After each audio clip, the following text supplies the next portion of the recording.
Hello friends, நான் தான் உங்கள் சிம்மா பேசுகிறேன். அதான் இந்த வீடியோவில் எதை பற்றி பார்க்க போகிறோம் அப்படின்னா, வரக்கூடிய ராகு கேது பயிற்சி 2025 ராகு கேது பயிற்சி ஆகுது. இந்த ராகு கேது பயிற்சி சிம்மத்துக்கு என்ன மாதிரியான பலன்கள் கொடுக்க போகுது அப்படின்றது தான் இந்த வீடியோவில் டீட்டெயில்டாக பார்க்கும். அதாவது சிம்மத்தை பொறுத்த வரைக்கும் பார்த்தீங்கன்னா, இது ராசியிலேயே வரக்கூடிய கேது, ஜென்ம கேது. 7ஆம் இடத்துல ராகு வரும், சப்தம ராகு. ஸோ இது என்ன பண்ணும் அப்படின்னா, மிகப்பெரிய ராஜயோகத்தை சிம்மத்துக்கு டெஃபினட்டா கொடுக்கும். காரணம் என்ன அப்படின்னா, இந்த கேது ஜென்மத்திலேயே ராசி மேலேயே கேது வந்தா கூட சாதாரண கேது இல்லை, சிம்ம கேது, சாணக்கிய கேது. அதாவது கேதுவை பொறுத்த வரைக்கும் பாத்தீங்கன்னா, முக்கியமான விஷயம் என்னன்னா கொடி. ஒருத்தர் ஒரு விஷயத்துல கொடி நாட்டம், அதாவது ஒருத்தர் ஒரு தொழில் பண்றாரு, அந்த தொழில பெரிய லெவலுக்கு வரணும், பெருசா சாதிக்கணும் அப்படின்னா ஜாதகத்துல கேது சப்போர்ட் பண்ணுதா, அதுதான் ரொம்ப முக்கியம். கேதுவை பொறுத்த வரைக்கும் ஆன்மீக கிரகம், மோட்ச கிரகம். இது எல்லாருக்குமே தெரிஞ்ச விஷயம்.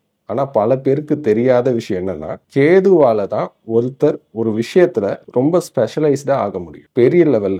அதாவது பல பேர் ஹோட்டல் வச்சு நடத்துறாங்க, ஆனா எல்லா ஹோட்டலுமே எல்லாருக்குமே தெரியுமா அப்படின்னா கிடையாது.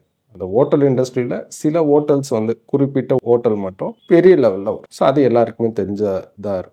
ஸோ இந்த மாதிரி எந்த துறையா இருந்தாலும் சரி, அந்த துறையில பெரிய லெவல்ல வர்றது, ஒரு பெரிய பேர் எடுக்கிறது, இதுக்கெல்லாம் பாத்தீங்கன்னா கேது ரொம்ப முக்கியம். ஸோ கேது எப்ப நல்லா இருக்கோ அப்பதான் ஒரு விஷயத்துல நம்ம பெரிய லெவல்ல சாதிக்கும். இப்போ சிம்மத்தை பொறுத்த வரைக்கும் அடுத்த 1.5 வருஷம் ரொம்ப சூப்பரான காலகட்டம். ஜென்மகேது நீங்க இருக்கக்கூடிய துறையில உங்களை வளர்த்து விடும், மிகப்பெரிய லெவல்ல வளர்ச்சி அடைவி, ஒரு நல்ல பேரு, ரெக்கக்னிஷனு, நல்ல ஒரு குட்வில், இதெல்லாம் கிடைக்கும். ஸோ அதனால சிம்மத்தை பொறுத்த வரைக்கும் இந்த காலகட்டம் வளர்ச்சி பாதையை நோக்கி போகும். அது மட்டும் இல்லாம ராசியில இருக்கக்கூடிய கேது ஆன்மீகத்துல ஈடுபாடு டெஃபினட்டா கொடுக்கும். இதுக்கு முன்னாடி கோயில் குளம்னு போகாதவங்க கூட அடுத்த 1.5 வருஷம் அதிகப்படியா கோவில் குளம் சொத்து ஆரம்பிச்சிருவீங்க. ஏன்னா இந்த கேதுவை பொறுத்த வரைக்கும் மோட்சக்காரன். ஸோ மோட்சத்துக்கு உண்டான வேலையை கொஞ்சம் பார்க்கணும். நிறைய புண்ணிய ஸ்தலங்களுக்கு போயிட்டு வர்றதுக்கெல்லாம் அதிகப்படியான வாய்ப்புகள் இந்த கேது பகவான் செய்வார். ஸோ இந்த மாதிரி தான் கேதுவோட பலன்கள் இருக்கு. அப்போ சப்தமஸ்தானத்துல இருக்கக்கூடிய ராகு பகவான் என்ன பண்ணுவார்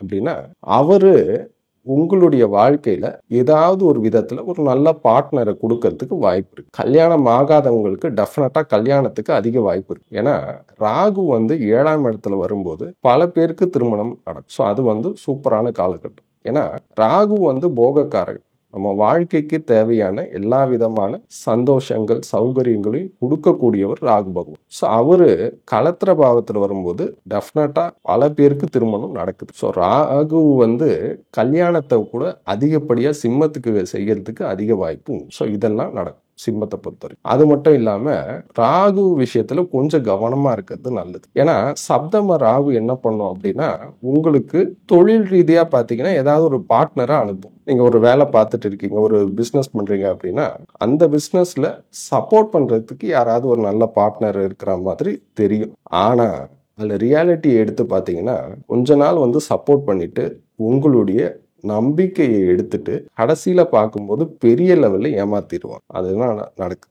ஏன்னா ராகு என்னதான் செய்தாலும் இந்த ராகு பாத்தீங்கன்னா ஒரு அசுர கிரகம். ஒரு அசுரன் தான் தன்னுடைய தலை வெட்டப்பட்டு தலைப்பகுதி ராகுவாகவும் உடல் பகுதி கேதுவாகவும் மாறுச்சு. ஸோ இது எல்லாருக்கும் தெரிஞ்ச கதை. ஸோ அப்போ என்னதான் ராகு செஞ்சாலுமே அந்த அசுரனுடைய தன்மை அந்த ராகுவுடைய இதுல இருக்கு. ஸோ அதனால பாத்தீங்கன்னா ராகு யாருக்கு ரொம்ப அதிகமா நன்மைகள் செஞ்சாலும் ரொம்ப கவனமா இருக்க வேண்டியது.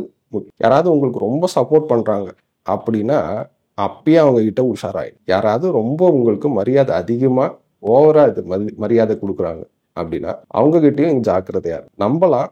முழுசா யாரையுமே நம்பக்கூடாது, அதுதான் முக்கியம். அது குடும்ப உறுப்பினர்களா இருந்தா கூட, ரொம்ப ஏதாவது சொந்தக்காரங்க முன்னாடியும் உங்களுக்கும் பெருசா தொடர்பு இல்லை, இப்ப திடீர்னு வராங்க நான் அது பண்றேன் இது பண்றேன்னு சப்போர்ட் பண்றாங்க, அவங்களே இஷ்டத்துக்கு பண்றாங்க அப்படின்னா கூட உஷாரா இருக்கும். எல்லாத்தையும் பண்ணிட்டு பெருசா ஒரு பில்லு போடுறதுக்கு வாய்ப்பு இருக்கு. ஸோ அதனால இந்த ராகு கேது சிம்மத்தை பொறுத்த வரைக்கும் இந்த மாதிரியான பலன்களை தான் கொடுக்க போகுது.